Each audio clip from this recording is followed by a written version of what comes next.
योगः कर्मसु कौशलम्.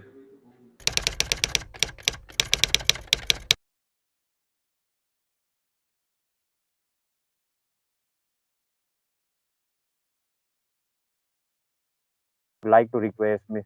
Dr. Wasim Qureshi, ETC, which is the assistant professor in effective technical communication at Vishwakarma Government Engineering College.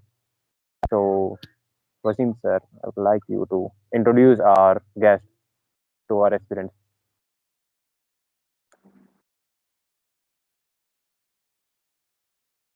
Yeah. Good morning, everybody. Yes, ma'am. Good morning, ma'am. Yeah, this is Wasim Qureshi, and I would like to welcome our guests of today. One is Mr. Dhruman Nimbale. Dhruman Nimbale is an IPS officer of 2010 batch from Punjab cadre. He's basically MA with English from Gujarat University, Ahmedabad. He belongs to Dahod, one of the less educated district of Gujarat, and is the second civil servant from the district. He has served in various capacities in Punjab as additional SP, SP, and SSP in Patiala, Ludhiana, Shri Mukhtar Sahib, Mohali, Amritsar, and right now he's heading Taran district, that is the border district with Pakistan, as senior superintendent of police since July 2020.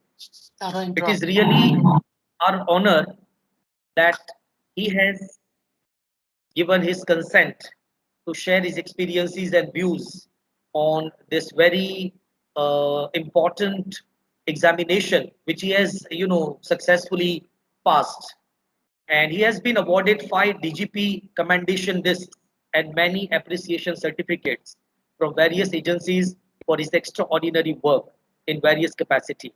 His software, Security Net, has won National Award for Innovations in 2017. So I welcome Mr. Dhruman Nimbale on behalf of VGC, on behalf of the principal VGC, and on behalf of Training and Placement Office of VGC. I also wholeheartedly welcome Mrs. Shweta Patel Nimbale. She is an expert of today's session. She is basically BSc Industrial Chemistry. She cleared GPSC thrice in one of the examinations with the highest marks in interview. She also served in government of Gujarat as chief municipal officer and Mamlatdar. She is currently working in pedagogy. She's teaching, spreading awareness regarding personal hygiene and health issues of women and career guidance for civil services exams. She has been a regular visiting faculty in SPIPA, UCBC at Sola, Nicole, Ahmedabad. And it is our honor that she has also given her consent to speak on uh, this competitive exams in today's session. So I welcome both of you, and now the session is over to you, ma'am. Shweta, ma'am. Thank you, Vasanji. Thank you for giving us an opportunity to talk to your students. Thank you so much. UPSC is basically a. Hello, everyone can hear me? Yes. Yes, ma'am. You're audible. Okay. UPSC is basic जो हम bilingual चलेगा कि हिंदी और English, which language is suitable to you? Hello. Better bilingual, Hindi and English both. Hindi and English or Gujarati and English? Both, ma'am, both. Hindi और English Hindi and English, ma'am. Hello. Yeah, Hindi and English, ma'am. Okay. So generally we know IAS and IPS exams, but basically it is a UPSC exams. It is conducted by Union Public Service Commission of India. So it is not a IAS or IPS exam. It is basically a bunch of 21 exams. उसमें ना ranking के हिसाब से आपको और आपकी preference के हिसाब से आपको जॉब मिस पोस्ट मिलती है. If your preference is IAS and your ranking is मान लो कि आपके पहले 17 में आपका रैंकिंग है, तो you can get IAS. Otherwise आपके रैंकिंग के हिसाब से जो पोस्ट बचती है उस हिसाब से आपको मिलती है. तो पहले हम ये समझ रहे कि यूपीएससी की एग्जाम होती क्या है. बेसिकली यूपीएससी की एग्जाम 3 स्टेज में होती है. पहला जो स्टेज है उसको बोलते हैं प्रिलिमिनरीज, दूसरी है मेंस और तीसरी है इंटरव्यू. जो प्रिलिमिनरी एग्जामिनेशन है उसमें 2 पेपर होते हैं. एक जनरल स्टडीज का होता है, वो 200 मार्क्स, एंड दूसरा जो होता है CSAT बोलते हैं, सिविल सर्विसेज एप्टीट्यूड टेस्ट. वो qualifying marks, qualifying type of test है. उसमें आपको 33% के टोटल पेपर के 33% आपको स्कोर करने होते हैं. पर ये जो प्रिलिमिनरी एग्जाम है आपका, उसमें आपको सीव टेस्ट माना जाता है. उसका आपका फाइनल जो बनता है रिजल्ट, उसमें आपको वो काउंट नहीं किया जाता. ठीक है. मेंस एग्जाम है वो बेसिकली रिटन एग्जाम होती है. उसमें हमें 4 GS के पेपर होते हैं, GS 1, 2, 3, 4. तो जो सारे पेपर्स है GS 1, 2, 3, 4 वो 250 मार्क्स के होते हैं. एक ऐसे का पेपर होता है, वो भी 250 मार्क्स का होता है. और एक होती है हमारे जो गवर्नमेंट ऑफ इंडिया या कॉन्स्टिट्यूशन से जो मान्य हमारी भाषाएं हैं, उसमें से एक लैंग्वेज आप चूज कर सकते हैं. अगर जैसे गुजरात में है तो गुजराती, मराठी, कोई भी हमारी जो कॉन्स्टिट्यूशन ने 22 जो लैंग्वेजेस है उसमें से कोई भी सिलेक्ट करके कर सकते हैं. उसका मार्क्स होते हैं 300. ठीक है. दूसरा ये है कि एक होता है इंग्लिश, वो भी 300 मार्क्स का है. पर इंग्लिश और जो आपने लैंग्वेज चूज की है उसके मार्क्स आपका फाइनल रिजल्ट में काउंट नहीं किए जाते. सिर्फ आपके जो मार्क्स है जो GS 1, 2, 3, 4 और सब्जेक्ट 1, 2 के जो मार्क्स है, सब्जेक्ट 1 वो मार्क्स है, वो आपके काउंट होते हैं. थर्ड है इंटरव्यू, जो आपको यूपीएससी लेती है और आपको वहां दिल्ली आके अपना इंटरव्यू देना होता है. तो वो होता है 275 मार्क्स. तो इन टोटल आपके 1750 हुए मेंस के, और बाकी के 275 मिस 20-50 जो मार्क्स है आपके, वो टोटल मार्क्स गिने जाते हैं. उसके बेस पे ही आपका क्वालिफिकेशन काउंट किया जाता है. ठीक है. तो अभी आपको एग्जाम देना है तो क्या क्या क्वालिफिकेशंस चाहिए होती है. फर्स्ट है आपकी एज लिमिट. आपकी age limit general student category के स्टूडेंट के लिए है 21 से 32 इयर्स. अगर आप SC/ST कैंडिडेट है तो आपको 21 से 37 ईयर का के लिए चांस मिलते हैं.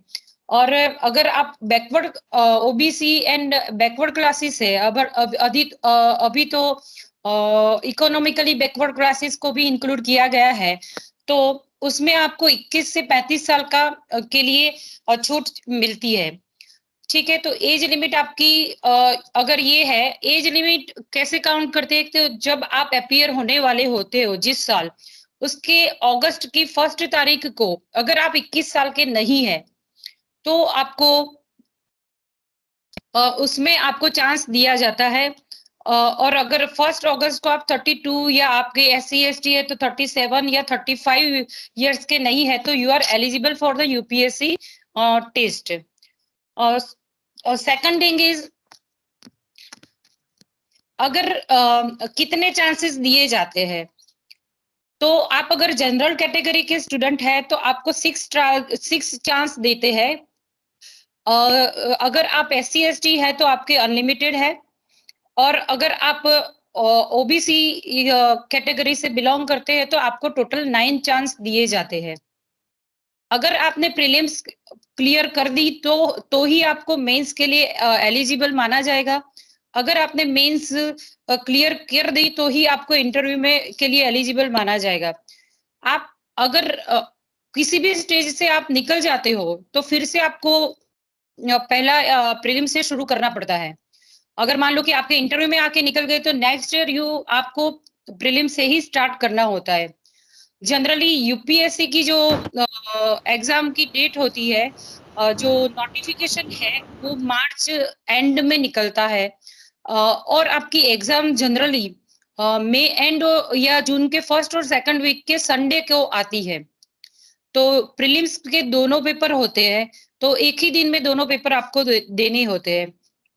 आपका रिजल्ट समवेयर अक्टूबर के बीच में आ जाता है और आपकी मेंस उसके बाद आपकी दिसंबर में आती है। दिसंबर में दो पेपर आपके हर रोज दो पेपर होंगे। मिस जनरल स्टडीज के दो एक ही दिन में होंगे। जनरल स्टडीज 1 2 3 4 के होते हैं, तो first and second on first day, second and third on the second day, और फिर आपके सब्जेक्ट का उस हिसाब से होता है। आपका रिजल्ट मार्च या अप्रैल तक आ जाता है और मई से आपके इंटरव्यू शुरू हो जाते हैं, और मई एंड या जून फर्स्ट वीक में आपका फाइनल रिजल्ट डिक्लेयर होता है।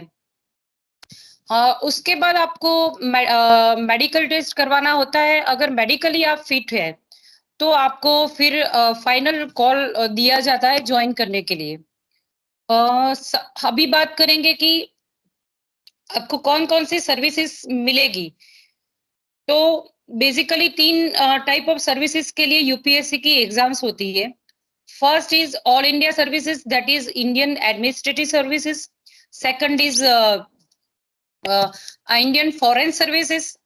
Third is Indian police services. ये these 3 are all India services. और बाकी की है ग्रुप 12 ग्रुप ए सर्विसेज है, जिसमें IRS customs, IRS income tax, then Indian account and audit services, उस तरह की टोटल 12 सर्विसेज होती है। और थर्ड है ग्रुप बी सर्विस, जिसमें डेनिक्स means Dadra Nagar Haveli, Nicobar, Andaman Nicobar civil services, and एक है पौंडीचेरी सिविल सर्विसेज, और थर्ड इज डेनिप्स जो पुलिस सर्विसेज है, जो ये यूनियन टेरिटरीज के लिए, वो आपको डेनिप्स में दिया जाता है आपको। और बात करें अगर सब्जेक्ट्स की, तो आपको टोटल 28 सब्जेक्ट्स मेंस के लिए आपको जीएस, पहले प्रीलिम्स की बात करते हैं। For prelims first is a general studies that covers Indian constitution, Indian general awareness means current affairs जो अभी day to day life national और इंटरनेशनल और स्टेट लेवल पे चल रहा है, उसमें से आता है क्वेश्चंस। दूसरा होता है कि general science and general science, उसमें ये होता है कि एक ग्रेजुएट लेवल के एक ग्रेजुएट लेवल के बंदे को जितना साइंस के बारे में पता होना चाहिए वो बेसिकली पूछा जाता है। ज्योग्राफी होती है up to the graduation level, geography होती है up to the graduation level. History होती है, उसके बाद इंडियन कल्चर, उसके बारे में आपके क्वेश्चन पूछे जाते हैं। प्रीलिम्स में नेगेटिव मार्किंग होती है। अगर आपने एक क्वेश्चन गलत कर दिया तो आपको 0.33 मार्क्स आपको माइनस हो जाते हैं आपके फाइनल स्कोर से। अगर आपका प्रीलिम्स का और दूसरा है सीएसईटी, इसमें मैथ्स होता है up to the level of 12th standard. दूसरा ये है कि जनरल मेंटल एबिलिटीज आती है, देन रीजनिंग आता है। तो वो क्वालिफाइंग टाइप ऑफ पेपर है, उसमें आपको 200 में से 33% इज समवेयर 67 मार्क्स के ऊपर आपको अगर आ गए हैं तो you are consider as a qualifier, आपके क्वालिफाइड मार्क्स आपको मिल गए हैं। ठीक है। अगर आपने प्रीलिम्स को बेसिकली सीव टेस्ट माना जाता है। मैंने पहले भी बताया कि प्रीलिम्स के मार्क्स आपके जो फाइनल रिजल्ट है उसमें काउंट नहीं किए जाते। प्रीलिम्स की सिर्फ आपको उसके लिए दिया जाता है कि जो आपको मेंस के लिए एलिजिबिलिटी है कि नहीं वो चेक करने के लिए आपको प्रीलिम्स के एग्जाम ली जाती है। मेन सबसे इम्पोर्टेंट है मेंस, क्योंकि उसके 1750 मार्क्स और इंटरव्यू के 275 मार्क्स ही आपका फाइनल जो रैंकिंग है उसमें काम आते हैं। तो जो जनरल स्टडीज के 4 टॉपिक्स पेपर्स है उसमें एथिक्स आता है फर्स्ट, दूसरा आता है Indian polity means constitution of India और उसके साथ जुड़ी सारी बातें। ज्योग्राफी आता है, इंडियन एंड वर्ल्ड ज्योग्राफी आता है, हिस्ट्री आता है, खास करके मॉडर्न इंडिया जो होता है, हमारी जो फ्रीडम स्ट्रगल्स थी उसके बारे में आता है। 1885 के बाद की जो हिस्ट्री है वो ज्यादातर आती है। इंडियन इकोनॉमी आती है, जो हमारे इकोनॉमिक्स के बेसिक कॉन्सेप्ट्स, और उसके बाद आपका जो आगे का होता है उस हिसाब से आपकी आती है जो क्वेश्चन उस पे बेस्ड होते हैं। उसके बाद इंटरव्यू है, तो interview is basically a personality test. आप कैसे हो वो जानने के लिए 5 मेंबर पैनल होती है यूपीएससी में। आपको डेज अलॉट किए जाते हैं, तो उस हिसाब से आपको इंटरव्यू में हाजिर होना होता है। उसके बाद मैं ये बताना भूल गई कि अगर कोई फिजिकली हैंडीकैप है तो जो दिव्यांग है उसमें उसकी कैटेगरीज उनमें फिक्स की गई है। तो जैसे कोई पार्शियली ब्लाइंड है या टोटली ब्लाइंड है, डेफ है, अगर पार्शियली वो सुन सकता है या थोड़ा, उसकी कैटेगरीज हमारा जो नोटिफिकेशन पड़ता है उसमें परफेक्टली की गई हुई है। तो उस हिसाब से आपको चांसेस और एज लिमिट में आपको एग्जम्पशंस मिलते हैं। अभी इसमें करना, यूपीएससी की प्रिपरेशन करनी कैसे है, सबसे बड़ा सवाल यही होता है बच्चों के कि कहाँ से शुरू करें। तो गुजरात में जनरली ये होता है कि हम ग्रेजुएशन के बाद सोचते हैं कि अभी क्या करना है। बेसिकली यूपीएससी में but we are staying in Punjab and so many officers are from Bihar, UP and other states. So they start preparing for from standard 12. In Gujarat we start after the graduation. So as early as possible we should start working on start preparing on UPSC. तो सबसे पहले तो ये करना है कि आपके area of interest कौन से है। मान लो कि बेसिकली कौन से सब्जेक्ट दिए जाते हैं, मैं उसके बारे में पहले बताना चाहूंगी ताकि आपको पता चले कि क्या करना है।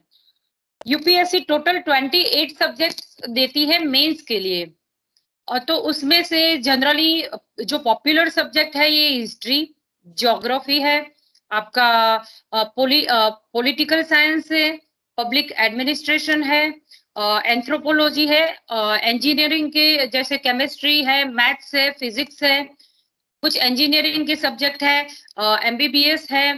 तो बहुत सारे सब्जेक्ट 28 सब्जेक्ट्स है। तो अगर आप ग्रेजुएशन कर रहे हैं तो जो नोटिफिकेशन पड़ता है हर साल, वो यूपीएससी के नोटिफिकेशन में सारे सब्जेक्ट की लिस्ट दी होती है और उस सब्जेक्ट में कवर टॉपिक्स भी दिए होते हैं। तो हम ये कर सकते हैं कि अगर आपको प्रिपरेशन के लिए तैयारी करनी है तो पहले ये करना है कि नोटिफिकेशन आप निकाल दो। नोटिफिकेशन निकालने के बाद देखो कि आपका जो ग्रेजुएशन जिस सब्जेक्ट में हो, अगर 12 के बाद आप कर रहे हो तो आप चूज ही ऐसे सब्जेक्ट करो कि जो आपको यूपीएससी या जीपीएससी के लिए काम आ जाए।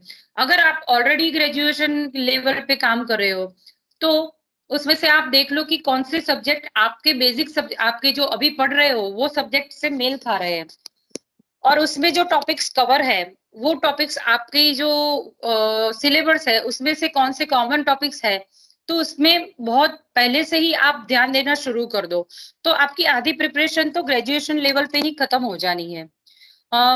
तो दूसरा ये होता है कि एक न्यूज़पेपर, खास करके अगर आप शुरुआत कर रहे हो तो इंडियन एक्सप्रेस से करो, और अगर आप if you are comfortable with English you can go with Hindu also. Hindu is basically considered as a best paper for the UPSC aspirants. बहुत सारे क्वेश्चन हिंदू पेपर के बेस पे आते हैं, तो you start reading Hindu, or if you are beginner you can start reading Indian Express also. उस हिसाब से आपका प्रिपरेशन स्टार्ट हो जाएगी। द बेसिक प्रिपरेशन आपकी शुरुआत से ही हो जानी हो, ग्रेजुएशन लेवल से ही हो जानी है।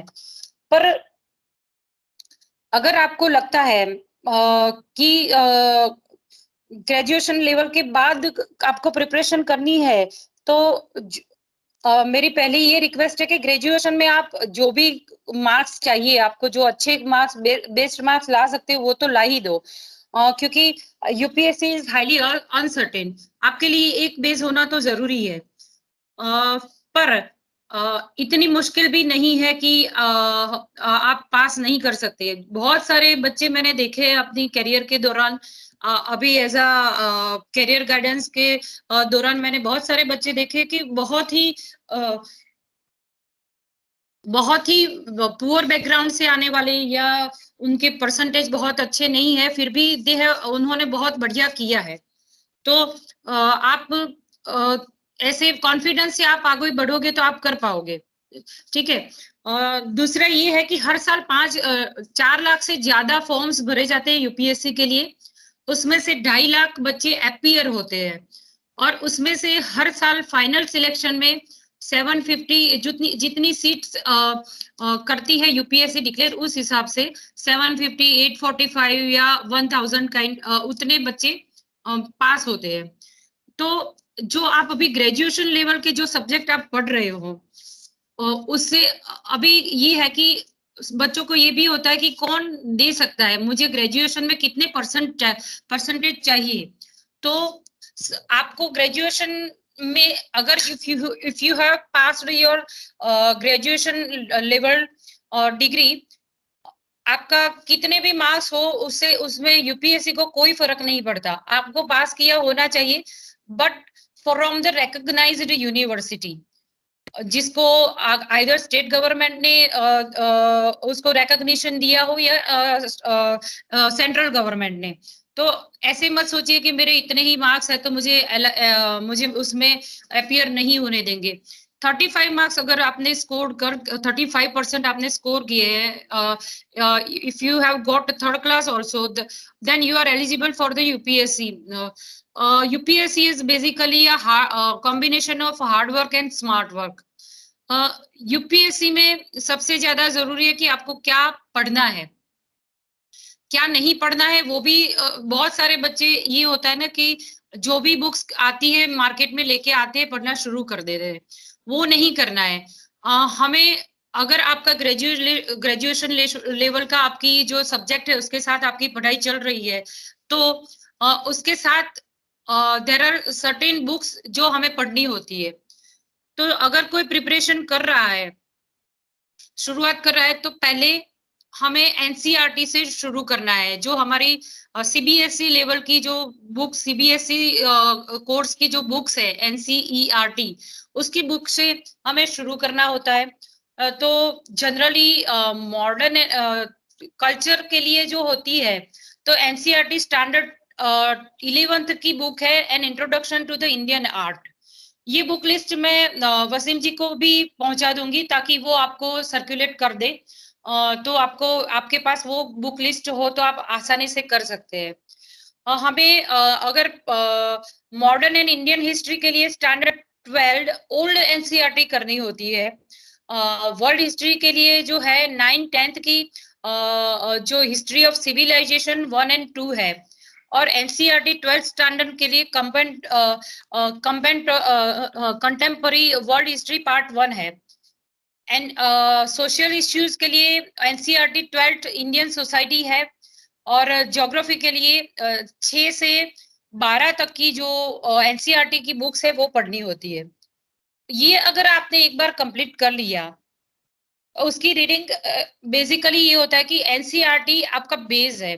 बहुत सारे बच्चों को लगता है कि एनसीईआरटी क्यों पढ़नी है, जो बेसिकली सीबीएसई से है उनको लगता है कि हमने पढ़ा हुआ ही है, उसको क्यों पढ़ना है। एनसीईआरटी इसके लिए पढ़नी है कि जो एनसीईआरटी बेसिकली जो 7वीं की एनसीईआरटी है, तो 7वें के बच्चे को ध्यान में लेके हुए आप उसको बनाया होता है। तो जो मान लो कि आप कॉमर्स बैकग्राउंड के हैं और आप साइंस की एनसीईआरटी पढ़ते हैं, तो बेसिक आप साइंस की जो बुक पढ़ना शुरू करते हैं तो आपके लिए डिफिकल्ट हो जाता है। पर अगर आप साइंस की 7th स्टैंडर्ड की एनसीईआरटी से शुरू करते हैं तो आपके जो बेसिक कॉन्सेप्ट है वो क्लियर करने में एनसीईआरटी बहुत सारी हेल्प करती है। और जो यूपीएससी एग्जाम है वो कॉन्सेप्ट बेस्ड एग्जाम है। हम ग्रेजुएशन लेवल तक तो ये होता है कि आईएमपी कुछ कर लिए, वो रट्टा मार के चले गए और हमने एग्जाम दे दी और we can score a good marks. पर यूपीएससी में ये नहीं चलता, क्योंकि यूपीएससी में बहुत जो आपका कोर्स है, सिलेबस है, बहुत ही वास्ट है। उसको कंप्लीट करना बहुत ही मुश्किल होता है। और दूसरा ये है कि बेसिकली डायरेक्ट क्वेश्चन कहीं भी नहीं आते यूपीएससी में, वो कॉन्सेप्ट बेस्ड क्वेश्चन होते हैं। अगर आपका किसी भी चीज को लेके कॉन्सेप्ट क्लियर है तो आप कोई भी क्वेश्चन है उसका आंसर दे सकते हैं। तो मेरी हर बच्चे को पर्सनल रिक्वेस्ट है कि आप don't skip reading NCERT, even though you are from the CBSE, आपका जो पूरा स्कूलिंग है सीबीएसई से हुआ है, फिर भी आप डोंट स्किप दैट एनसीईआरटीज। और गुजरात के है तो गुजरात के लिए एक बहुत बढ़िया ये है कि हमारा जो अभी जो कोर्स जो बच्चों का है गुजरात स्टेट एजुकेशन बोर्ड ने वो एनसीईआरटी की ट्रांसलेशन ही है। तो जो जिन बच्चों को लगता है कि उनको इंग्लिश नहीं अच्छा, अभी इंग्लिश अच्छा नहीं है, तो they can start with Gujarat GB, Gujarat board की जो बुक्स है उससे वो स्टार्ट कर सकते हैं। आपकी एक बार एनसीईआरटी खत्म हो जाए, फिर आपकी कितनी बेस बुक होती है, वो बहुत सारी, उसका भी लिस्ट मैं वसीम जी को दे दूंगी। उसमें बहुत सारी बुक्स है, जैसे कॉन्स्टिट्यूशन है, तो उसके लिए डीडी बासु है। दूसरा ये है कि अगर इकोनॉमिक्स है तो इकोनॉमिक्स के लिए 2-3 अच्छे ऑथर की बुक्स है जो वो लिस्ट में दी गई हुई है। बिपिन चंद्रा है, वो मॉडर्न हिस्ट्री के लिए है। तो इस ऐसी बहुत सारी बुक्स है जो आपको बेसिक बुक्स है जो आपको हेल्प करती है। तो वो सारी बुक्स आपको परचेज करनी है, या बहुत सारी लाइब्रेरीज में भी वो अवेलेबल है। वो आपने कर दी, उसके बाद फिर आपको आगे कुछ करना है तो मटेरियल वगैरह बहुत सारा मटेरियल मार्केट में भी अवेलेबल है। मेरा बहुत सारे बच्चों को ये लगता है कि दिल्ली इज क्या बोलते हैं कि हब ऑफ यूपीएससी। दिल्ली नहीं गए तो आपको यूपीएससी पास नहीं कर सकते। वो बहुत बड़ा मिथ है, क्योंकि दिल्ली में लाखों बच्चे हर साल आते हैं, उसमें से पास होने वाले बच्चे 1 और 2% होते हैं। अगर आपको मान लो कि आप गुजरात में है तो गुजरात का Sardar Patel institute of public administration हर बार यूपीएससी के लिए प्रिपरेशन के लिए एग्जाम डेट बाहर निकालता है। उसकी अगस्त में उसका भी सेम होता है, प्रीलिम्स, मेंस एंड इंटरव्यू। अगर आपने वो क्वालिफाई कर लिया तो ऑलमोस्ट अभी तो सारे डिस्ट्रिक्ट में स्पीपा का सेंटर है, वहां बहुत ही अच्छे तरीके से आपको प्रिपरेशन करवाई जाती है। उसके अलावा ममता इंस्टीट्यूट है जो एसवीपी सरदार वल्लभ भाई पटेल यूनिवर्सिटी वहां भी है। तो ममता इंस्टीट्यूट है वो भी सेम एग्जाम कंडक्ट करता है, उसके अगस्त में ही करता है, पर वो आपको फीस देके करना पड़ता है, मिनिमम फीस होती है। इसके अलावा बहुत सारे प्राइवेट इंस्टीट्यूट है, पर प्राइवेट इंस्टीट्यूट से ज्यादा स्पीपा को मैं महत्व देती हूँ, क्योंकि हम सबने स्पीपा में ही रह के प्रिपरेशन की है और स्पीपा से ही बहुत सारे बच्चों को मैंने अच्छे स्कोर से बाहर निकलते देखा है। अभी तो इसकी अवेयरनेस डे बाय डे बढ़ रही है। हमारा एक आशा करके एक एल्यूमनी है, वो भी बच्चों को प्रिपरेशन करने के लिए हेल्प करती है। अगर जो बच्चे स्पीपा में पढ़ रहे हैं उसके आसपास रहते हैं तो we also provide them with books, computer, laptops, or whatever guidance they required, we help them in that. अभी दूसरा एक ये होता है बच्चों को कि कौन सी लैंग्वेज में हम एग्जाम दे सकते हैं। जो हमारा प्रीलिम्स होता है उसका पेपर बायलिंगुअल होता है, उसमें एक साइड इंग्लिश में आपके क्वेश्चन होते हैं, सेकंड दूसरी साइड में हिंदी में आपके क्वेश्चन होते हैं। बट आप मेंस है वो गुजराती में लिख सकते हो। सिर्फ कुछ सब्जेक्ट है जिसमें आपको इंग्लिश कंपलसरी है। बाकी आपको जो दोनों गुजराती में लिख सकते हो वो सबसे बढ़िया बेनिफिट है। दूसरा आपका इंटरव्यूज आपके गुजराती में भी दिए जा सकते हैं। और बहुत सारे हमारे जो आईएएस आईपीएस बने हैं जो स्टूडेंट, उनमें से कई लोगों ने इंटरव्यू गुजराती में दिए हुए हैं। पर इंग्लिश से डर नहीं रखना है, क्योंकि बहुत सारा हमारा मटेरियल है, उसमें जो बुक्स है वो बेसिकली इंग्लिश में ही है। एज अ पर्सनली मुझे ये लगता है कि इंग्लिश जो हिंदी की बुक्स है वो समझने में और पढ़ने में ज्यादा डिफिकल्ट है एज कंपेयर टू इंग्लिश। तो इंग्लिश से डर नहीं रखना है। इंग्लिश आप धीरे, जैसे मेरा ग्रेजुएशन हुआ था गुजराती मीडियम में और मेरा था इंडस्ट्रियल केमिस्ट्री, तो आप समझ सकते हो केमिस्ट्री में इतना इंग्लिश होता ही नहीं है। तो विद इन 3 और 4 मंथ्स मैंने इंग्लिश पे काम किया। Then I started reading all the books in English. तो 3-4 मंथ्स आपको थोड़ी डिफिकल्टीज आती है, अदरवाइज फिर आप यूज टू हो जाते हैं इंग्लिश से। फिर आपको ऐसे लगता है कि English is a good language, और आपको बुक्स भी उसमें बहुत सारा मटेरियल भी अवेलेबल है। तो आप कोई भी गुजराती लैंग्वेज में भी दे सकते हो आपका इंटरव्यू, तो उसमें तो कोई दिक्कत है नहीं। दूसरा ये होता है कि मैंने बहुत सारे बच्चों को देखा है ना कि शुरू में एंथुजियाज्म बहुत ज्यादा होती है कि नहीं हमें तो कर ही लेना है। फिर एक बार ना बुक्स की लिस्ट आना शुरू होती है, बुक्स ओपन करना शुरू करते हैं, फिर ये लगता है कि नहीं ये तो बहुत सारा कोर्स है, इतना तो कैसे होगा। मैं कॉमर्स बैकग्राउंड से है तो मैं उस साइंस का कैसे पढ़ूंगा, या साइंस वाला है तो वो बोला कि ये हिस्ट्री ज्योग्राफी तो मैंने बस 10th स्टैंडर्ड तक पढ़ी है, फिर तो मैंने पढ़ी नहीं है। बहुत सारे बच्चों को मैथ्स का फोबिया होता है कि नहीं मैथ्स तो मैं कैसे कर पाऊंगा। तो मैं हर बच्चे को यही बोलती हूँ कि मेहनत से और लगन से हर चीज आसान हो जाती है। तो डरो मत, पहले तो डरो मत, और always don't play against yourself. पहले से ये करना मत शुरू कर दो कि ये मेरे से कैसे होगा, नहीं ये मेरे से नहीं हो पाएगा, this is not my cup of T. Don't play against yourself. First of all ये सबसे दो ही है कि मेहनत से हर चीज आसान हो जाती है, और दूसरा कि आप एक बार ना आप ट्राई करना शुरू करते हैं ना तो धीरे आपका सारी चीजें आसान होना शुरू हो जाती है। और एक है कि हम सारी ना एक साथ सारी बुक्स को मत देखें कि ये कि इतनी वास्ट, इतनी बड़ी बुक्स, इतना ज्यादा पढ़ना नहीं।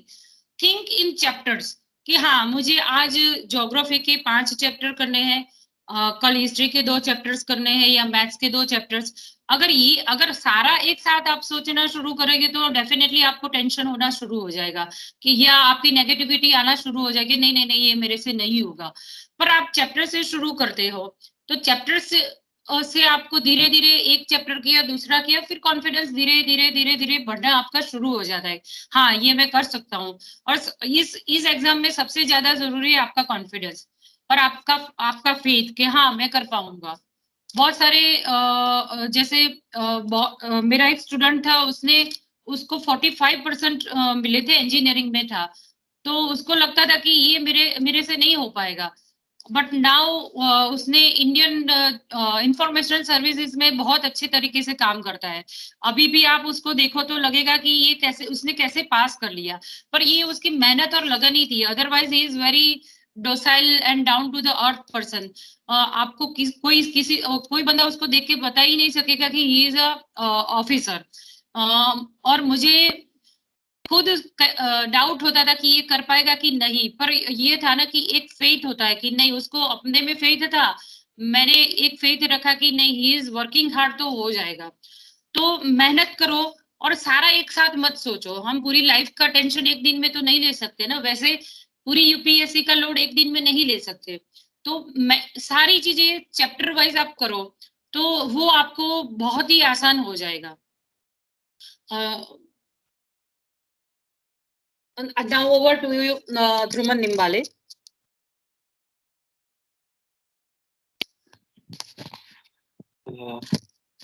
Good morning to all. Just because of technical glitch, हम थोड़ा कंप्यूटर मतलब लैपटॉप से कनेक्ट नहीं हो पाए and we had to resort to mobile only. तो दो चीजें हैं इसमें यूपीएससी में. Wasim knows me well and मतलब I many time I audaciously tell to students कि I belong to the most backward district of Gujarat, that is Dahod. Literacy level is just above 43-44%, and very few get into masters and civil services. और અગર મેં હું મારા વિશે કહું તો હું દાહોદનો એકમાત્ર છોકરો છું જે દાહોદમાં જ ભણીને સિવિલ સર્વિસીસ એટલે યુપીએસસી પાસ કરીને ઓફિસર બન્યો હોય. બરાબર. નોર્મલી હું એક એવરેજ સ્ટુડન્ટ રહ્યો છું. 10મામાં મારા 58% હતા, 12મામાં મારા 61% હતા, ગ્રેજ્યુએશનમાં મારા 67% હતા અને પછી માસ્ટર્સ કર્યું ત્યારે હું હાર્ડલી 53%, થોડાક જ એની ઉપર આવ્યા હતા મારા. એટલે ઇન એ વે આપણે આમ જો જોઈએ જનરલી કે જે બહુ આઉટસ્ટેન્ડિંગ સ્ટુડન્ટ્સ હોય છે એ કેટેગરીમાં હું ક્યારેય નહોતો. હા, પણ એક વસ્તુ હતી કે જેટલી વસ્તુ હું વાંચતો, જેટલી હું મહેનત કરતો, એ વસ્તુ બહુ સારી રીતે હું કરી શકતો હતો એવું મને પોતાને ખ્યાલ હતો. એટલે જ્યારે મને કોઈ સિવિલ સર્વિસીસે ગાઈડ કર્યો કે આવી રીતે યુપીએસસી નામની એક એક્ઝામ હોય છે અને એનામાં તમે સીધા ડીએસપી કે એનથી ઉપરની રેન્ક પર ઓફિસર બની શકો છો અને જો તમે કલેક્ટરમાં જવા માંગતા હો તો તમે સીધા એસડીએમ કે એનથી ઉપરની પોસ્ટ માટે સીધા સિલેક્ટ થઈ શકો છો. ત્યારે મને એના વિશે રસ પડ્યો હતો અને માસ્ટર્સ એટલે એમએ ભાષા ભવનમાંથી કરતી વખતે જ મેં સરદાર પટેલ રાજ્ય વહીવટ સંસ્થા છે, ઈસરોની સામે જ છે, SPIPA, Sardar Patel institute of public administration, ત્યાં મેં જઈને તપાસ કરવાની શરૂ કરી. એની એક એન્ટ્રન્સ એક્ઝામ હોય છે. હાલના તબક્કે ગુજરાતમાં સિવિલ સર્વિસીસ માટે એના જેટલું બેસ્ટ પ્લેટફોર્મ બીજું કોઈ નથી. ઘણી સારી પ્રાઇવેટ દાખલા તરીકે એમએસમાં ચાલે છે, સ્પીપાના જ રિજિયોનલ સેન્ટર્સ પણ ચાલે છે, ત્યાં પણ તમે તૈયારી કરી શકો છો. બે એક પ્રાઇવેટ ગાંધીનગરમાં એસવી કોલેજ, એસવી ઇન્સ્ટિટ્યૂટ જે છે એ લોકોનું પણ એક યુનિટ ચાલે છે, મમતા આઈએસ ટ્રેનિંગ સેન્ટર, ત્યાં પણ ઘણી સારી તૈયારી કરાવે છે. પણ આ બધી વસ્તુઓ, આ બધી જગ્યાઓ તમને ખાલી એક પ્લેટફોર્મ પ્રોવાઈડ કરી શકે છે, એક વાતાવરણ પ્રોવાઈડ કરી શકે છે. જ્યાં સુધી તમારા પોતાનામાં એ તત્વ નહીં હોય કે મારે આ એક્ઝામ પાસ કરવી છે, ત્યાં સુધી આનામાં સિલેક્શન થવાના કોઈ ચાન્સ નથી. જેમ મેં કહ્યું તમને, હું એક મિડલ એવરેજ ટાઈપનો સ્ટુડન્ટ હતો. મારાથી ઘણા હોશિયાર વિદ્યાર્થીઓ હતા જેમની પાસેથી ઇનફેક્ટ અમે ગાઈડન્સ લેતા હતા. એવા છોકરીઓ પણ યુપીએસસી એકે વખત પાસ નહીં કરી શક્યા, ઇનફેક્ટ પ્રિલિમે પાસ નહીં કરી શક્યા. એનું કારણ એ હતું કે ત્યાં થોડીક હાર્ડવર્કની, થોડી કમિટમેન્ટની કમી હતી. હા ને, એટલે જેની હું વાત કરું છું એ ઓફિસર એકચ્યુઅલીમાં દર વર્ષે સિલેક્ટેડ 60%-70% જેટલો સિલેબસ કરતા હતા. અને અમે ઘણી વખત અમારી ડિસ્કશન થતી એમની સાથે તો એવું જ કહેતા કે યાર બસ આનાથી ઉપર મારાથી નહીં થઈ શકે. યુપીએસસી નો જે સિલેબસ છે એ આમ આપણે કહીએ દરિયા જેવો છે. હંમેશા જે તૈયારી કરવા વાળા છોકરા છોકરીઓ હોય એમને હંમેશા એ જ પ્રશ્ન. I think Gujarati is comfortable to everyone. Yes, sir. Yes, sir. નહીં તો પછી હિન્દીમાં જો, એટલે આઉટ સાઈડ ગુજરાતના વિદ્યાર્થીઓ હોય તો હું હિન્દીમાં વાત કરું. No, sir. તો Gujarati is sweet, sir. Sorry sir Hindi में Your बोलिए। Gujarati हिंदी में बोले. अच्छा चलिए ठीक है. तो जो सिविल सर्विसेज हैं उसमें आपको बेटर प्लेटफॉर्म के अलावा एक हार्ड वर्क और एक स्मार्ट वर्क की कमी जरूरत हमेशा रहेगी। जैसे मैंने जिस ऑफिसर के बारे में बता रहा था आपको, उन्होंने हमेशा अपने कोर्स के 60-70% से ज्यादा नहीं किया, एंड अनफॉर्चुनेटली वो कभी भी सिविल सर्विसेज में मेंस के बियॉन्ड नहीं जा पाए। He appeared in mains I think more than 4 times, but he couldn't clear mains and appear for the interview, the personality test. तो हमारा जैसे मैं था तो मुझे ये होता था कि हमें जितना सिलेबस दिया गया है उसमें से सारी की सारी चीजें जितने तरीके से एटलीस्ट एक बार में पढ़ लूं। यू कैन सिलेक्ट टॉपिक जिसको आप 2 बार 3 बार रिवीजन कर सकते हैं, पढ़ सकते हैं, बट आपको कोर्स कंप्लीट करना होगा। और अगर आप कोर्स कंप्लीट नहीं करते हैं, यूपीएससी की पैटर्न होती है कि वो हर साल एग्जामिन करते हैं कि जो प्राइवेट क्लासेस जो दिल्ली में बेशुमार बने हुए हैं वहां पे क्या ट्रेंड चल रहा है, वो क्या पढ़ाते हैं, and it always comes with out of box questions. लोग उसको कहते हैं आउट ऑफ सिलेबस क्वेश्चन है, but nothing comes out of syllabus in civil services prelims और मेंस। वो हमेशा सिलेबस से ही होता है, बट उनका क्वेश्चन पूछने का जो सिस्टम है वो थोड़ा सा डिस्टोर्टेड है। उसको वो थोड़े अलग तरीके से पूछते हैं। कई बारी बहुत इंपॉर्टेंट बड़े टॉपिक को बड़े छोटे वर्ड्स में आपको बोलेंगे लाइक 20 वर्ड्स में लिखिए। कई बार इतना छोटा टॉपिक होगा कि जिसके बारे में आपको सिर्फ 2 लाइंस पता है और आपको बोलेंगे कि ये 200 वर्ड्स में लिखिए। So this is the system of UPSC. वो हमेशा स्टूडेंट को कंफ्यूज करने की कोशिश करती है। और गवर्नमेंट सर्विसेज में हमेशा ये होता है कि आपका जो काम है वो काम आपने रिप्रेजेंट करना है। कई बार एज ए आईएएस ऑफिसर, मतलब जैसे हम मान ले कि रास्ता बनाना है, now making road is not a big thing, है ना, बट उसके लिए जो मेहनत लगती है, उसके लिए जो प्लानिंग होती है, वो प्रोजेक्शन, उस रोड को बाकी रोड्स की कंपैरिजन में प्रायोरिटी देना, वो प्रेजेंटेशन, वो सारी चीजें आपको यूपीएससी का जो एग्जाम पैटर्न है वो सिखाता है। जैसे प्रीलिम्स है, तो prelims is just an objective type question answers, है ना। आपको पॉइंट पूछे जाएंगे, उसमें से आपको 5 या 6 में से सिलेक्ट करना होगा। जो मेंस है वो थोड़ा क्रिटिकल एग्जामिनेशन टाइप का होता है। उसमें जो टॉपिक्स होते हैं उसके बारे में आपने एनालिसिस करके आंसर्स आपका लिखना होता है। और इंटरव्यू जो है, इंटरव्यू इज बेसिकली आप बहुत क्रिटिकल सिचुएशन जब होती है उसमें आप कैसे रिएक्ट करेंगे। मान लो कि आपके वहां बाढ़ आ गई है और आपको रिएक्ट करना है सिचुएशन जहां आप हैं प्लेन एरिया के, जहां पे कभी बाढ़ आई नहीं है, तो आप कैसे रिएक्ट करोगे उसको। तो द क्रिटिकल पावर ऑफ असेमिलेशन जो है, या मतलब आई विल से कि जो जजमेंट पावर है, वो यूपीएससी का मेन आइडिया होता है कि वो स्टूडेंट में से निकालना। मान लो अभी जैसे मैं बताता हूँ, in a very first interview when I appeared in 2009, पहली बारी जब मैंने इंटरव्यू दिया था, तो बाला गुरु स्वामी करके हैं जो कंप्यूटर्स के बारे में किताबें लिखते हैं। He is one of the most red authors on computer literacy. तो जब मेरा आया, and out of the afternoon session के जो 6 लड़के थे उसमें से आई वाज द फर्स्ट। जो अटेंडेंट आया उसने बताया कि आपको ये बाला गुरु स्वामी जी का बोर्ड है और आई एम द फर्स्ट। तो मुझे लगा कि ये कंप्यूटर का मास्टर आदमी है, and I am purely from N arts background. मुझे कंप्यूटर के बारे में कुछ नहीं पता, ये मुझे क्या क्या क्वेश्चंस पूछेगा। तो मैं I was little bit tense. तो जैसे ही मैं अंदर एंटर हुआ, मैं बैठा ही रियलाइज कि ये आए हैं aspirant, he is tense. And उन्होंने मुझे कंप्यूटर के बारे की तो बात ही जाने दी, उन्होंने मुझे गुजरात के बारे में थोड़ा, मतलब he tried to make it comfortable कि मैं वहां पे मेरे में जो शक्तियां हैं या मेरा जो कैलिबर है वो मैं उनको रिफ्लेक्ट कर पाऊं अपनी पर्सनैलिटी, अपने आंसर्स से। तो उसी तरीके से जितने भी बोर्ड्स होते हैं, not only Bala Guru Swami, but अभी जितने भी, मैं पुरानी बात बता रहा हूँ, अभी जितने भी बोर्ड है उनका आइडिया होता है कि जो एस्पिरेंट है उसमें से बेस्ट चीजें बाहर निकालना। बेस्ट चीजें 2 तरीके से आती हैं। आपका ग्रेजुएशन लेवल जो है, ग्रेजुएशन में आपने कितनी मेहनत की है, कितनी सिंसियरिटी से पढ़ाई की है, एंड सेकंड इज के ड्यूरिंग सिविल सर्विस प्रिपरेशन आपने कितनी मेहनत की है, कितने स्मार्ट तरीके से, कितने हार्ड वर्क से की है। रीजन बीइंग के जो सिलेबस, अगेन मैंने आपको पहले भी बोला था, जितना सिलेबस है और जितना टाइम है उसमें वो हमेशा it is a race against time. तो smart work and hard work, अगर ये 2 चीज आप करेंगे तभी आपको सिविल सर्विसेज में सफलता मिलेगी। और ये स्मार्ट वर्क और हार्ड वर्क के लिए मेरे 3 प्रिंसिपल है। फर्स्ट इज कि आपको जो भी सब्जेक्ट आप चूज करेंगे उसमें आपका इंटरेस्ट होना चाहिए। Like I am masters in English literature, तो जब मैं सिविल सर्विसेज की प्रिपरेशन के लिए गया वहां पे, तो मैंने चूज किया था हिस्ट्री एंड ज्योग्राफी।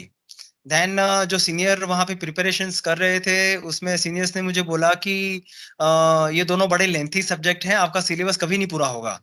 तो देन मैंने ज्योग्राफी छोड़ के इंग्लिश लिटरेचर लिया। जब उसके ऊपर मैंने प्रिपरेशन शुरू की, I appeared in mains in 2007 with English literature. तो आउट ऑफ 600 आई गॉट 269। तो उस टाइम पर एक्चुअली मैं 2006 में मोना पृथु करके जो टॉप रैंकर थी सिविल सर्विसेज की, she was from English literature. तो मुझे लगा कि चलो अच्छे खासे मार्क इसमें आ जाएंगे। तो with that idea I took English literature as a subject. But जब 269 आए थे ना, आई अगेन थॉट कि यार इतने मार्क्स से तो हमारा सिलेक्शन नहीं होगा। Then I met senior officers जितने भी थे, हमें गाइड करते थे वो, कुछ हमारे साथ जो एक्सपीरियंस थे उनके साथ। तो उन्होंने मुझे अच्छे से गाइड किया कि इंग्लिश लिटरेचर के लिए आप अकेले स्टूडेंट हो गुजरात में, या तो आप दिल्ली चले जाओ जहाँ पे जेएनयू वगैरह के प्रोफेसर्स पढ़ाते हैं, या फिर आप आपका सब्जेक्ट चेंज कर दो। तो then I was little bit confuse कि मैं कौन सा सब्जेक्ट चूज करूंगा। But because history was my interest, मैंने हिस्ट्री के साथ देन लिटरेचर चूज किया, क्योंकि I study literature for 7 years। मतलब +1 2 मतलब 11वीं 12वीं एंड कॉलेज के 3 साल और फिर मास्टर्स के 3 साल। तो मैंने गुजराती लिटरेचर लिया। Next year I got 337 out of 600 and I was eligible for interview. उस टाइम पर मेरा सिलेक्शन नहीं हुआ था। Next time again I appeared and I got 365 in Gujarati literature. तो सब्जेक्ट जो है, सब्जेक्ट में आपका इंटरेस्ट, क्योंकि लिटरेचर था, लिटरेचर पढ़ने की एक आदत थी, और ऑलमोस्ट जो फॉर्म्स हैं लिटरेचर के वो सारे सेम थे, उसकी वजह से मेरा गुजराती बहुत अच्छा हो गया। प्लस मेरी हैंड राइटिंग बहुत अच्छी थी। And history was my interest since my childhood. तो I got 305 in history and 365 in Gujarati literature. Inter में भी मुझे अच्छे खासे मार्क्स मिले थे, 179। के पॉल होते थे, police commissioner Delhi, he was considered to be a very tough interviewer, और उनका बोर्ड था। तो इन दैट मेरा फिर आईपीएस में सिलेक्शन हो गया। इसके अलावा अपार्ट फ्रॉम इंटरेस्ट, मैं जो बता रहा था कि सब्जेक्ट जो भी आप चूज करेंगे, may be it is your graduation subject, may be it is your post graduation subject, और आपका इंटरेस्ट का सब्जेक्ट, वो ऐसा होना चाहिए कि जिसको आप लगातार 4-5 साल पढ़ते रहो तब भी आपको उसमें बोरिंग महसूस ना हो। रीजन ये है कि यूपीएससी इज टोटली, मतलब उसको अनसर्टेन, मतलब अनसर्टेन पब्लिक सर्विस कमीशन भी कहते हैं, कि उसका कोई गारंटी नहीं है। तो अगर सब्जेक्ट में पहले अटेम्प्ट में नहीं होता है, दूसरे में नहीं होता है, तो नॉर्मली लोग अपने सब्जेक्ट में से इंटरेस्ट लूज कर जाते हैं, और उसकी वजह से क्या होता है कि नया सब्जेक्ट तैयार करना आपको कई बार साल, 2 साल, 3 साल भी लग सकते हैं। तो इन दैट केस मेरा आप सभी को यही रिक्वेस्ट है कि you choose the better subject, जिसमें आपको लगता है कि आप 5 साल भी लगातार पढ़ेंगे तब भी आपको कोई उसमें दिक्कत नहीं आएगी। सेकंड है अवेलेबिलिटी ऑफ स्टडी मटेरियल। मतलब अभी दो गुजरात में मटेरियल बहुत अच्छे से शॉप्स वगैरह पे मिल जाता है। मैनी एकेडमीज इंस्टीट्यूट है, उनके पास भी बहुत अच्छी किताबें हैं। एंड दिल्ली में जो क्लासेस चलते हैं उनका मटेरियल भी बड़ा इजीली अवेलेबल हो जाता है, इन जेरोक्स कॉपीज, इन बुकलेट फॉर्म्स, इन स्पायरल्स। तो उसकी वजह से मटेरियल की कमी नहीं है। बट अगर वो सब्जेक्ट जो है, मान लो आप गुजराती मीडियम से पढ़े लिखे हो और आपका सारा मटेरियल इंग्लिश में है, तो आप क्या करेंगे? तो इन दैट केस आपको उस मटेरियल को मोल्ड करना होगा, ट्रांसलेट करके उसको बेसिक नोट्स टाइप के बनाने होंगे।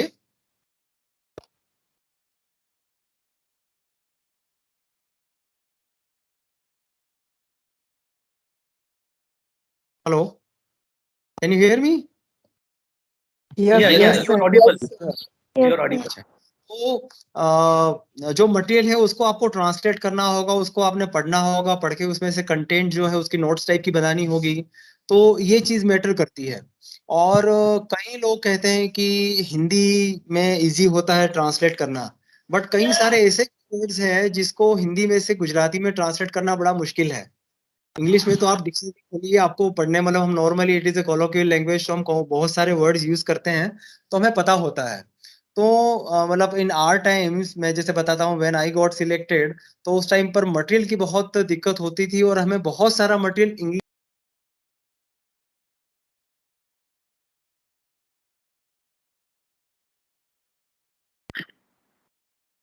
Hello, Druman, you are not audible. You have switched off your mic. Kindly switch on your mic. Yes. Now okay it's okay. Okay, हाँ ठीक। तो जो स्टडी मटेरियल होता था उसको आपको ट्रांसलेट करके आपको पढ़ना होगा, उसमें से कंटेंट को नोट्स वगैरह बनाने होंगे। एंड मुझे ऐसा लगता है कि उसमें इंग्लिश में जो मटेरियल होगा that is much easier to translate than Hindi. तो एक वो ऑप्शन है। सेकंड है कि आपको इजीली अवेलेबल सोर्सेज जो है उसमें से निकालना। लाइक जैसे एनसीईआरटीज की जो किताब है that is in a very simple language, उसको ट्रांसलेट करना बड़ा इजी है। और उसी की लाइंस के ऊपर जो हमारी गुजरात एजुकेशन बोर्ड्स की जो किताबें बनी हुई हैं उसमें उतना कंटेंट नहीं है जितना एनसीईआरटी में होता है। उसकी वजह से उसकी उतनी हेल्प लेनी ठीक नहीं होगी। Another good option is Baba Saheb Ambedkar university जो है, उसका जो मटेरियल है उन पर्टिकुलर सब्जेक्ट्स में, उसमें से भी आपको कई चीजें मिल सकती हैं, because it is word to word translation of IGNOU material.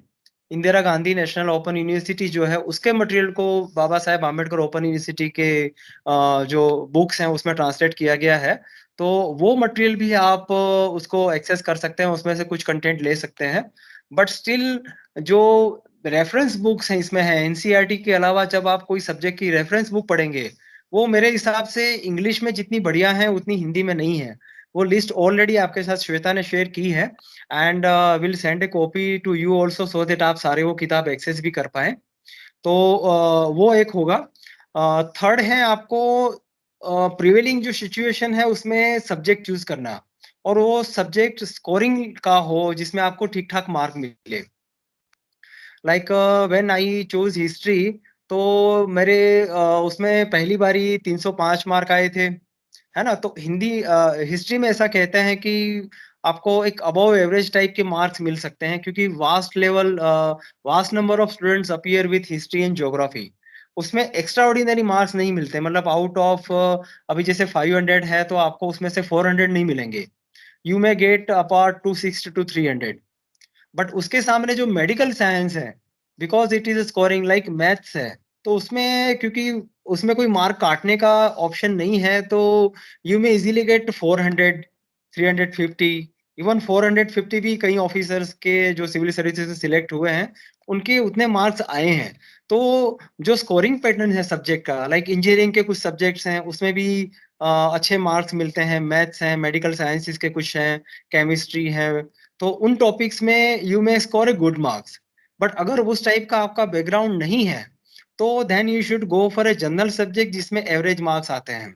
Like बीच में कुछ साल पहले देयर वाज अ ट्रेंड की पब्लिक एडमिनिस्ट्रेशन एक जो सब्जेक्ट है उसमें maximum number of students appear होते थे and they used to get good marks.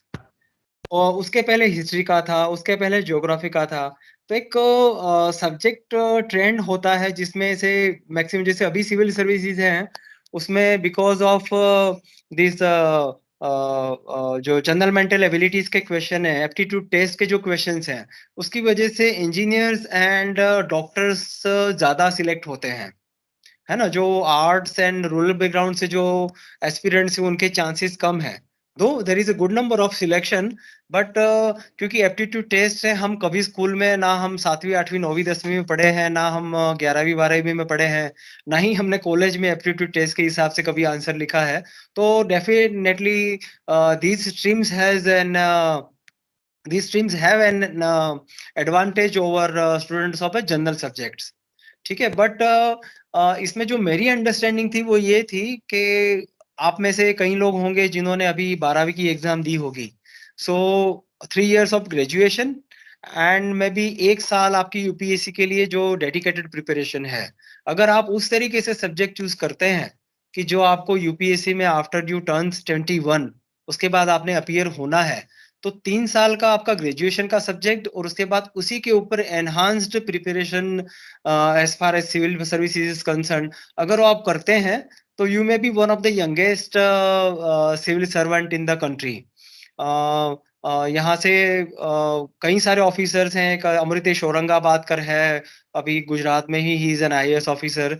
He is one of the top 10 youngest officer ever. एक साफिन हसन गुजरात का ही लड़का है, he is youngest IPS officer of the country, है ना। मतलब अभी तक उसकी कम उम्र में अभी तक कोई सिविल सर्विसेज पास नहीं कर पाया। तो ये तब होता है जब आपने आपका ग्रेजुएशन का सब्जेक्ट में भी आपने आपके 11th 12th का जो सब्जेक्ट है उसी टाइम पर आपने कॉमर्स ले लिया, उस टाइम पर आपने साइंस में केमिस्ट्री के ऊपर ज्यादा जोर दिया, एंड देन यू मतलब आपने BSc ले लिया केमिस्ट्री के साथ या बायोलॉजी के साथ या फिर एनी अदर सब्जेक्ट्स। तो उससे आपकी एक जो बेसिक प्रिपरेशन है वो हो जाती है। The only difference between the graduation subjects and civil services मतलब UPSC के क्वेश्चन पेपर और एग्जामिनेशन पैटर्न में है वो ये है कि क्रिटिकल एनालिसिस, मतलब जैसे श्वेता ने बताया ना कि यूपी हमारी जो नॉर्मल ग्रेजुएशन की होती हैं उसमें हम रट्टा मार लेते हैं, हमें कुछ इंपॉर्टेंट क्वेश्चंस भी मिल जाते हैं, उसके ऊपर भी कॉन्सेंट्रेट एंड उसको इतना अच्छे से तैयार करके जाते हैं कि we get good marks. UPSC में वो रट्टा नहीं काम लगेगा। UPSC जो है वो लाइक क्वेश्चन मान लो आपको फॉर एग्जांपल अगर मैं बताऊं कि ये क्वेश्चन पूछते हैं कि स्टेट गवर्नमेंट और सेंट्रल गवर्नमेंट की जो मैकेनिज्म है, जो गवर्नेंस है, उसमें क्या फर्क है। तो वही सिंपल क्वेश्चन नहीं पूछेंगे, वो उसको घुमा के पूछेंगे। लाइक रिसेंटली कोई इंसिडेंट हुआ हो, जैसे अभी गुजरात में गुजकोक बनाया है ना, तो गुजकोक को गवर्नमेंट ऑफ इंडिया ने अभी तक प्रेसिडेंट ने उसको नोट नहीं दी है, है ना, उसको उन्होंने मतलब रजामंदी नहीं दी है उसको एक्ट बनाने के लिए। बट सेम इज मकोका जो है महाराष्ट्र में सेम लाइंस के ऊपर बना हुआ है। तो गुजकोक को नहीं दी तो ये पूछेंगे कि आपको कि सेम गवर्नमेंट ने मतलब सेम सेंट्रल गवर्नमेंट ने मकोका बनाने के लिए परमिशन दे दी बट गुजकोक को परमिशन नहीं दी। क्या सेंट्रल गवर्नमेंट बायस होती है स्टेट गवर्नमेंट के खिलाफ? क्या प्रेसिडेंट के पास ये पावर्स हैं कि वो ऐसे किसी भी स्टेट की ओर से जो एक्ट आया है असेंट के लिए उसको परमिशन ना दे? एक्चुअली ये क्वेश्चन है प्रेसिडेंट के पास जो सर्टेन पावर्स हैं, वीटो पावर्स टाइप के कहेंगे, कि वो कुछ जो बिल्स उनके पास होंगे वो अपने पास रख पाएंगे, कुछ को वो टेम्पररी रिकंसिडरेशन के लिए भेज देंगे।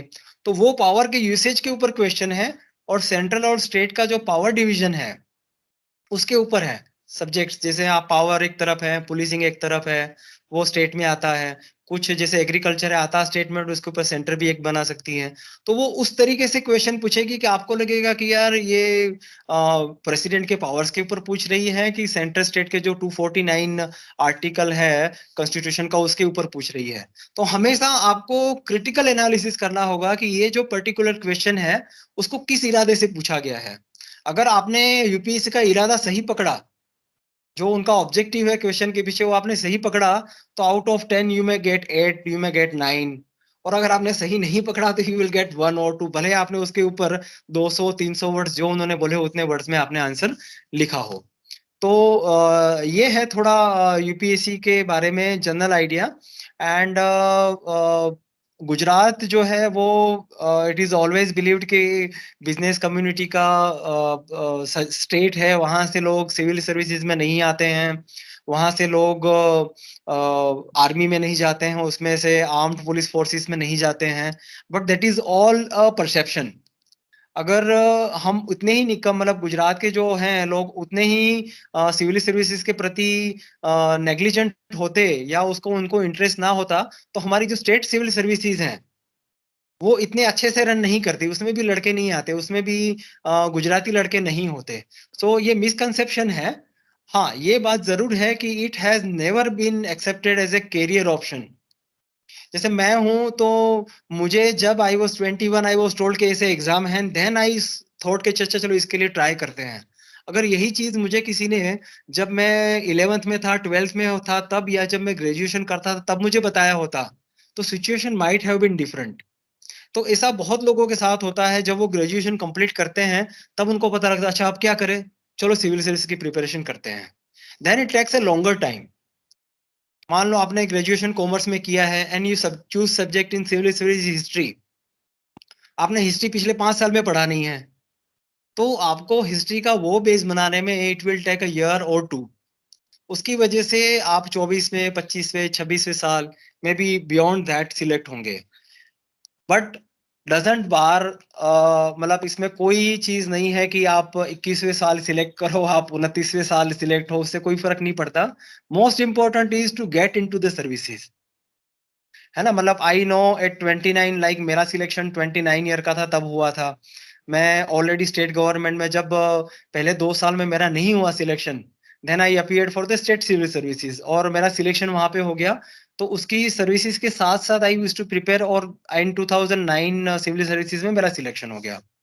तो मतलब देर इज द नो बार कि आप कोई भी एज के ऊपर 21 ईयर्स में करें, 28 ईयर्स में करें, 29 ईयर्स में, if you belong two categories तो आप 30, 31, 32 ईयर्स में पास करो, उससे कोई नहीं है।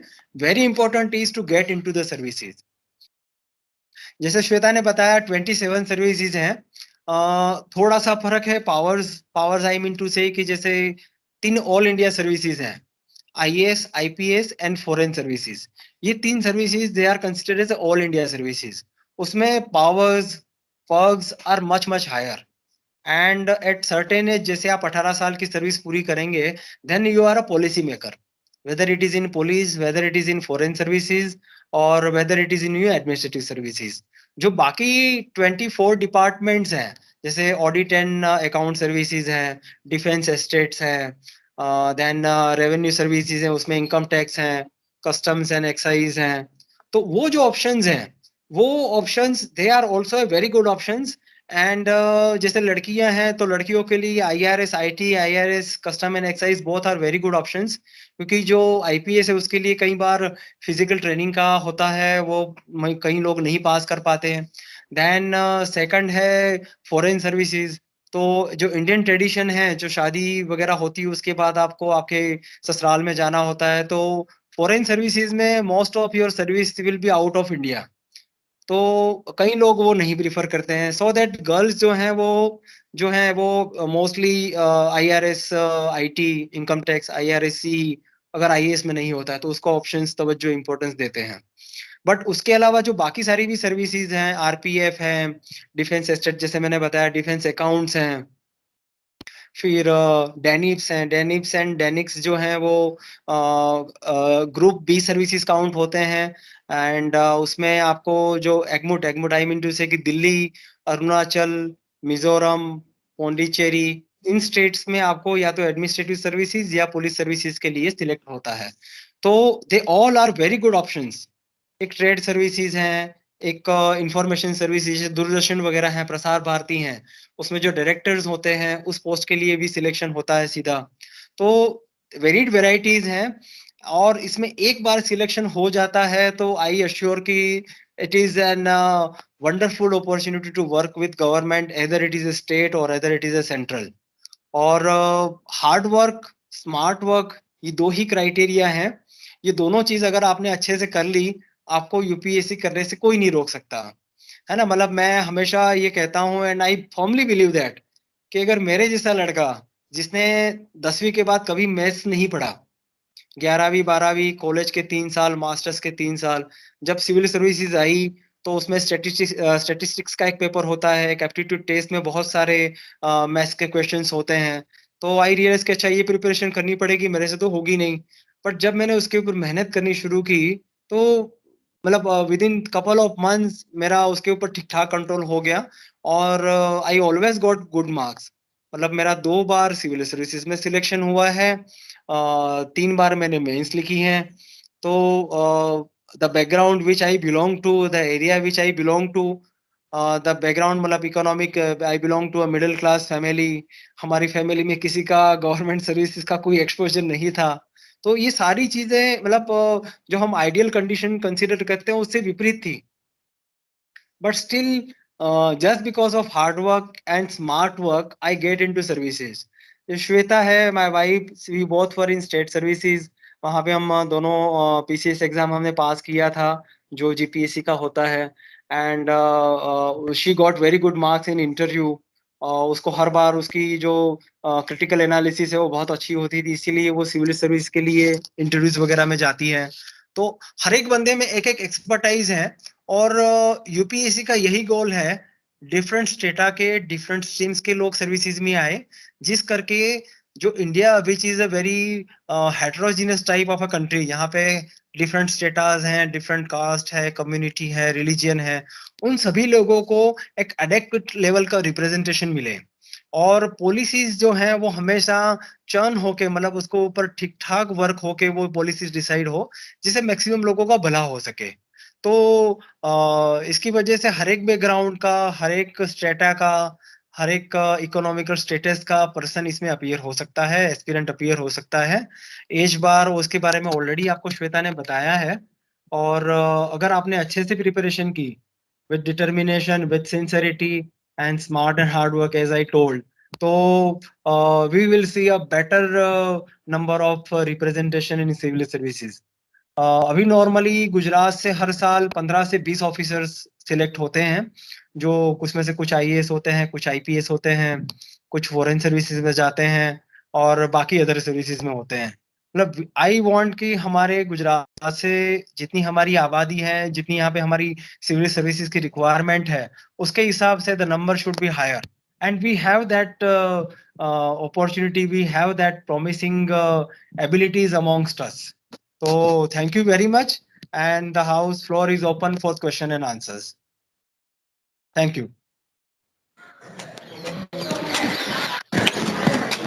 Thank you very much, sir, for your helpful and important tips. And I would like to request Wasim sir to conduct the question answer session. Wasim sir, it's over to you. Thank you very much. I'm very happy that Mr. Dhruman Nimbale and Mrs. Shweta Patel Nimbale have shared their experiences, their own exposure to all these examinations and interviews. So thank you for sharing your inputs for our students. There are many questions in the queue. I just take an opportunity to give you some questions. અને તરુણ મૂલચંદાણીનો પ્રશ્ન એવો છે કે because if I allow students to speak, it may take more time, and you must be busy in your office right now. So I'll just take some questions from my side. તરુણનો પ્રશ્ન એવો છે કે my question is that in which service we are having the least political interference, and are we serving national interest or the government interest? This is political question. જો Dhruvan sir. આ civil services એક વાર select થાવ એના પછીનો question છે, અને always there are 3 types of, देखो कॉन्स्टिट्यूशन જે છે આપણું બંધારણ છે, उसमें 3 सिस्टम्स हैं, judiciary, executive and legislative. Legislative also है देयर ओन इंटरेस्ट, जिसमें एमएलएज, एमपीज होते हैं. Executive has work to execute whatever has been directed by the government.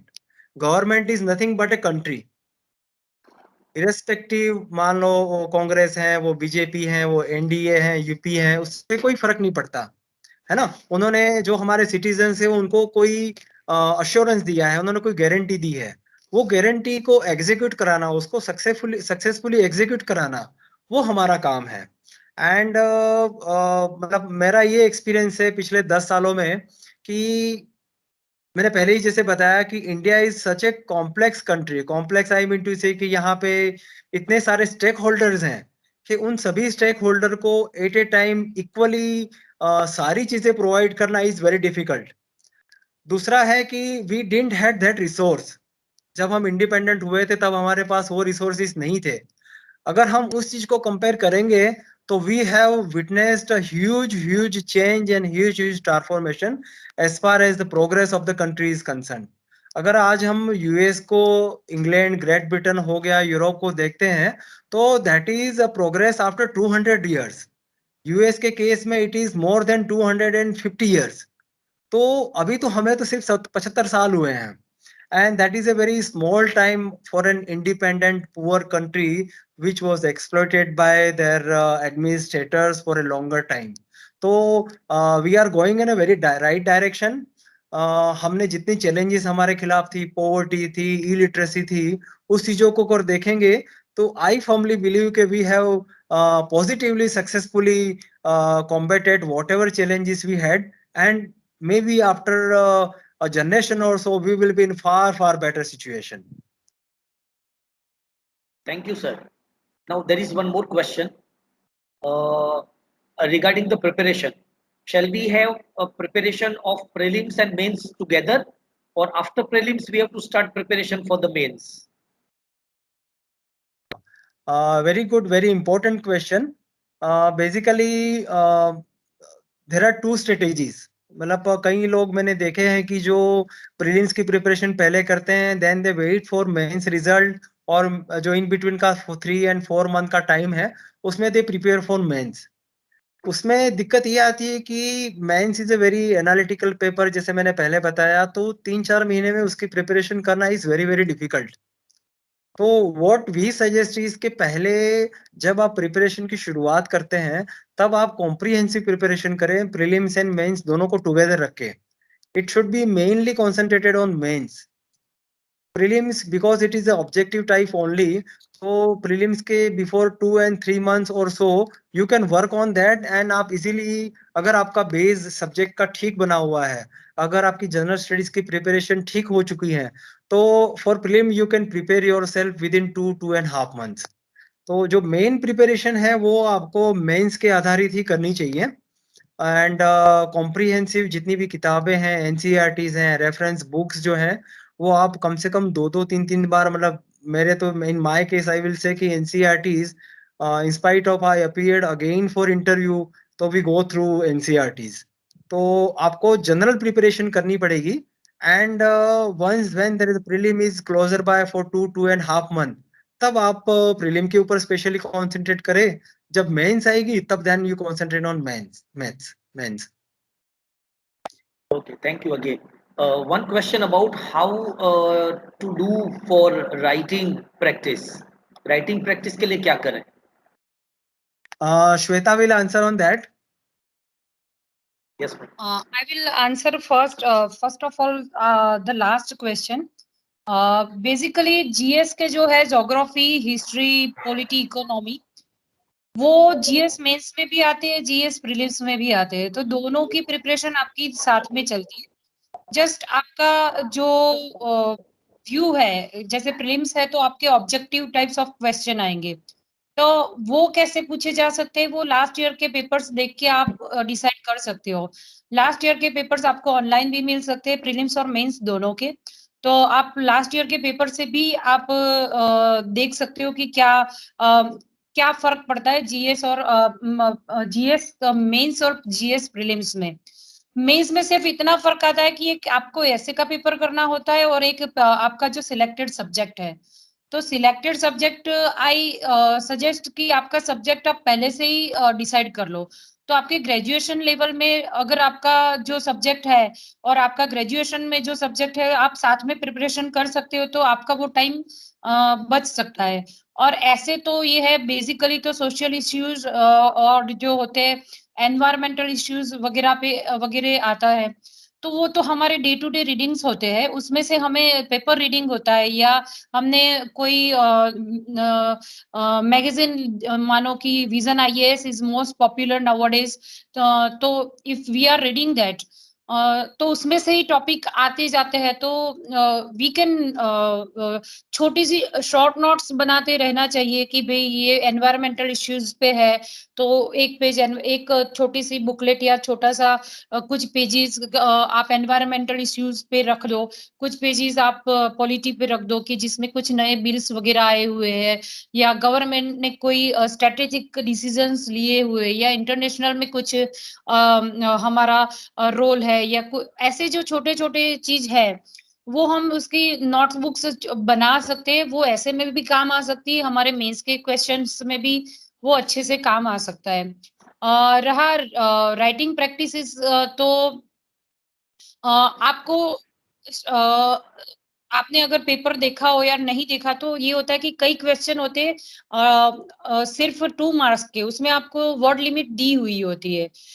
दूसरे होते हैं कि 10 मार्क्स के होते हैं, उसमें 200 वर्ड लिमिट होती है। तो उस हिसाब से आपको लिखने की प्रैक्टिस शुरू करनी चाहिए कि जो भी आपको क्वेश्चन कहीं से भी मिला तो आप लिखना शुरू कर दो। पर बेसिकली ये होता है कि जितने पेपर्स आप ज्यादा करोगे वो आपको बेनिफिशियल होता है, पर वो स्टेज सेकंड आता है क्योंकि पहले आपको बुक रीडिंग करना जरूरी होता है। जैसे मेरा जो बुक रीडिंग का था, तो पहले जैसे हम नॉवेल पढ़ते हैं, as a story book I use to read all the books जो भी मिलती है। वहां मैं कुछ भी मगअप करने की कोशिश नहीं करती थी या कुछ भी नहीं। फिर सेकंड रीडिंग होती थी पेंसिल से। जहाँ पहला रीडिंग किया तो थोड़ा बहुत तो हमें हमारे दिमाग में गया होता है, फिर सेकंड में ये आता है कि हम कुछ जो हमें याद नहीं रहता उसके नीचे अंडरलाइन करते हैं। और थर्ड रीडिंग होती थी हाइलाइटर या pen, what ever is convenient to you. मैं हाइलाइटर रखती थी। उसमें ये होता है कि बहुत ही कम चीजें हमें हाईलाइट करनी होती है क्योंकि सेकंड रीडिंग में हमें बहुत कुछ याद रह जाता है। तो जब हम प्रीलिम्स या मेंस के पहले वो रीडिंग करते हैं ना, तो सिर्फ हाईलाइट किए इश्यूज को हम देख लेते हैं तो हमारा दिमाग बहुत जल्दी से उसको रिकॉल कर सकता है। बट डेफिनेटली राइटिंग प्रैक्टिस करनी चाहिए क्योंकि आपको वर्ड लिमिट में दिए हुए होते हैं ना, तो बहुत ही कम वर्ड्स में बहुत ही ज्यादा लिखने की, बहुत ही ज्यादा समझाने की कोशिश करनी चाहिए। तो आप कर सकते हो कोई भी शुरुआत में आप न्यूज़पेपर से कोई टॉपिक उठा लो। जैसे आज के न्यूज़पेपर में कुछ आया हो, तालिबान इश्यू चल रहे हैं, तो what will be the impact of this on the world, ऐसा कुछ आपने पढ़ लिया। तो ट्राई टू उसको पढ़ने के बाद आप 10 या 15 लाइंस में लिखने की कोशिश कर सकते हैं कि मैंने ये पढ़ा तो व्हाट आई हैव अंडरस्टूड। तो उसको आप लिखने की कोशिश डेफिनेटली कर सकते हो। और हर रोज एटलीस्ट 15 से 20 मिनट तो कुछ ना कुछ लिखना चाहिए, ताकि आपका जो ऐसे का भी राइटिंग है ना, उसमें भी आपकी थोड़ी ग्रिप बनती जाएगी। Thank you. Yeah, this was marvelous, tip, especially for the preparation of the exams at college level. कि वो 3 बार पढ़ना है, एक बार बस ऐसे पढ़ लिया, दूसरी बार पेंसिल से पढ़ना, and third time they have to use the highlighter or pen. Thank you, ma'am. So this is the end of the question answer session. Over to you, Dharmadeep Singh. Oh, thank you very much, sir. I extremely actually praise your answers, and I would like to invite Mr. Echin Jhala, sir, who is assistant professor in Vishwakarma Government Engineering College. He is also the head of training and placement cell. So over to you, sir, for the vote of thanks. Thank you, Dharamdeep. So I have attended the session fully. I have enjoyed the session fully, and I myself has got educated in the field of UPSC. So thank you very much, Dhruman sir, for being here. हमारे साथ आप जुड़े. Thank you very much, Sweta ji, for educating our students and guiding our students, counseling them. मैंने ये देखा sir, धूमन sir and Shweta जी, कि आपने अपना जीवन हमारे साथ शेयर किया. आपने आपकी जो पर्सनल जर्नी थी उसको भी हमारे साथ शेयर किया. आप जिस हम्बल बैकग्राउंड से आते हैं और आपके जो यानी जो आपका जो डिलीवरी का जो तरीका था वो भी इतना हम्बल रहा. और जिस तरह से हमारे बच्चों को आपने यानी मार्गदर्शित किया है, उसके बदले हम आपके बहुत ही कृतज्ञ हैं. मैं साथ में ही हमारे प्रिंसिपल आचार्य श्री निलय गुप्तानी सर का भी शुक्रिया करना चाहता हूँ कि जिन्होंने हमें ऐसा वातावरण प्रोवाइड किया है, ऐसा ऐसा प्लेटफॉर्म हमें दिया है. वो हमें हमेशा मोटिवेट करते हैं कि हम ऐसे वेबिनार्स के द्वारा बच्चों के जीवन में कैसे सकारात्मक परिवर्तन आए, कैसे वो अपने हम नीलय सर का भी शुक्रिया अदा करते हैं. दूसरा, योगिनी, काफी स्टूडेंट वॉलंटियर्स भी है जिन्होंने कंट्रीब्यूट किया है. I would and Maureen and Priyanshu for Facebook live streaming. And last but not the least, I would like to thank Qureshi sir for inviting such a wonderful couple to our institute, and who has made a difference, a lot of difference to a lot of our students, in the lives of students. So thank you, Qureshi sir, for coordinating such a beautiful event, and at such a short notice. So thank you very much. Thank you. Over to you, Qureshi. Thank you very much. Once again, on behalf of VGC, I wholeheartedly thank my friend and guest of today, Dhruman Nimbale, and his wife for sharing their life journey to motivate our students. I hope that students have enjoyed the session. They have learnt a lot, and they will definitely write to me about the feedback, and I'll share their feedback to you. Thank you once again. Thank you so much. We now end the session. Thank you, Dhuman sir. Thank you, Sweta ma'am.